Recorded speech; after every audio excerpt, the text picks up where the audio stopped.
Bonjour, je suis Djilali Hanan, chef du service de médecine intensive réanimation à l'hôpital Raymond Poincaré à Garches, président du syndicat des médecins réanimateurs.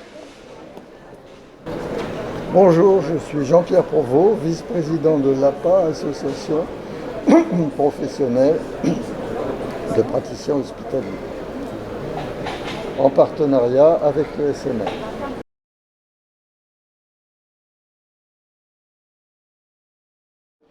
Donc le syndicat des médecins réanimateurs est donc une structure syndicale qui existe depuis un peu plus de 50 ans maintenant et dont l'objectif principal est d'accompagner, défendre à chaque fois que nécessaire chacune et chacun des professionnels de santé qui exercent leur métier dans une structure de soins critiques ou de réanimation, quel que soit leur diplôme de formation.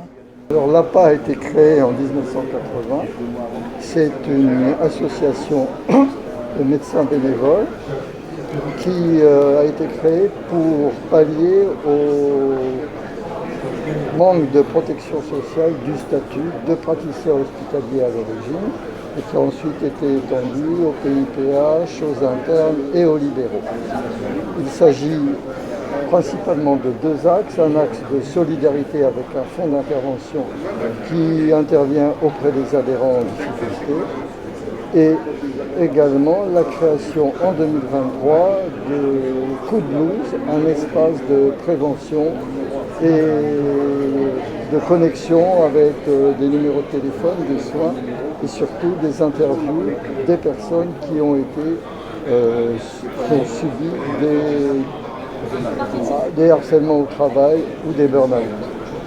Et deuxièmement, le grand axe, c'est également de proposer une couverture en cas d'arrêt de travail, puisque je développerai ultérieurement l'arrêt de travail. À toi.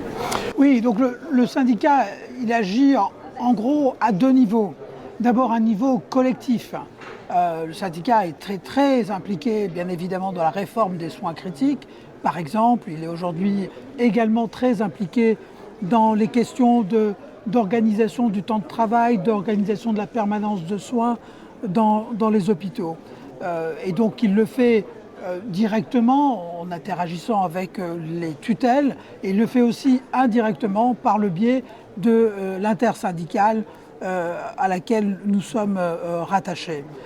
Et donc un niveau d'intervention collective pour défendre les droits des personnes qui exercent la réanimation, dans le public comme dans le privé. Nous ne faisons pas de distinction entre le type d'activité publique ou privée.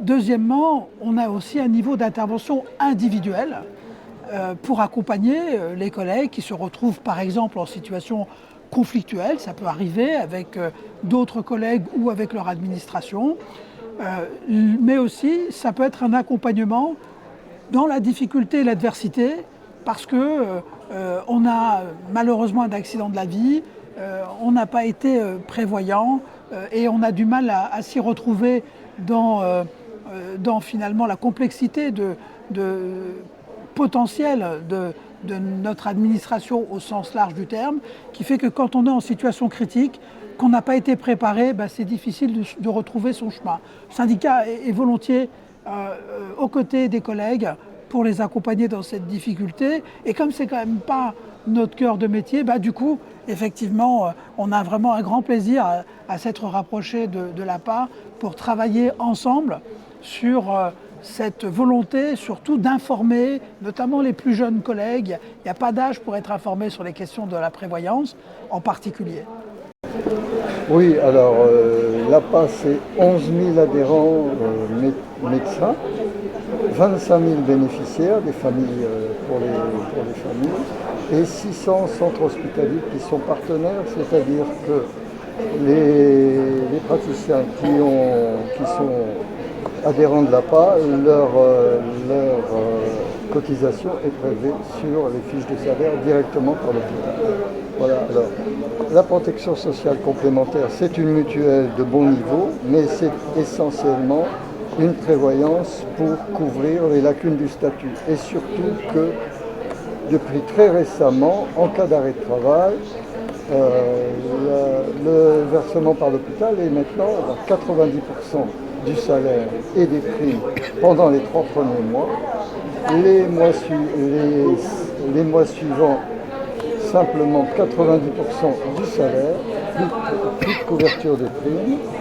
Donc vous retrouvez au bout de 3 mois d'arrêt de travail avec un demi-salaire jusqu'à la fin de l'année, et ensuite ce sont les indemnités de la sécurité sociale. Donc on a construit au fil de ces années avec un courtier et généraliste un contrat qui permet de couvrir toutes les pertes de revenus pendant l'ensemble de la carrière jusqu'au moment de la retraite. Et donc on a fait le constat, nous, à plusieurs reprises au syndicat, que non seulement nos adhérents, mais au-delà de nos adhérents, avaient finalement une assez mauvaise connaissance de ces questions de qu'est-ce qui va m'arriver si je dois interrompre brutalement mon travail de façon prématurée pour des raisons de santé ou éventuellement d'autres natures, même si elles sont moins fréquentes. Et donc la nécessité pour le syndicat de faire un gros travail d'information au travers de la matinale qu'on organise une fois par an, mais surtout au travers d'actions directes, au travers de nos réseaux sociaux, sur notre site internet par exemple, et la volonté de faire des sessions d'information de type webinaire en partenariat avec l'APA, dont c'est encore une fois vraiment le cœur de métier bien sûr, et qui connaît bien mieux que nous toutes les ficelles, et c'est une aide précieuse pour l'information de nos adhérents. Oui, donc l'APA, c'est aussi une association solidaire qui est dirigée par un conseil d'administration de praticiens hospitaliers, tous volontaires, et un bureau qui se réunissent en général 8 à 10 fois dans l'année en conseil d'administration et en bureau. On espère pouvoir organiser assez prochainement un webinaire d'information à l'égard de nos adhérents et au-delà. C'est pour nous, je le répète, une mission importante du syndicat, que cet accompagnement individuel, c'est d'organiser ces sessions d'information et de formation. On n'est pas véritablement un organisme de formation en tant que structure syndicale, mais la limite entre la formation et la formation est souvent difficile à établir. Bien, voilà à peu près ce que je voulais vous dire. Si vous voulez en savoir plus, allez voir sur le site apa-asso.org et vous aurez toutes les informations que vous souhaitez obtenir. Voilà. Donc, il y a aussi à insister sur le fait que les cotisations à l'association pour la couverture sociale sont revues tous les 3 ans, et que la cotisation est aussi une cotisation familiale. Donc il n'y a pas d'augmentation de cotisation pour le conjoint et les enfants.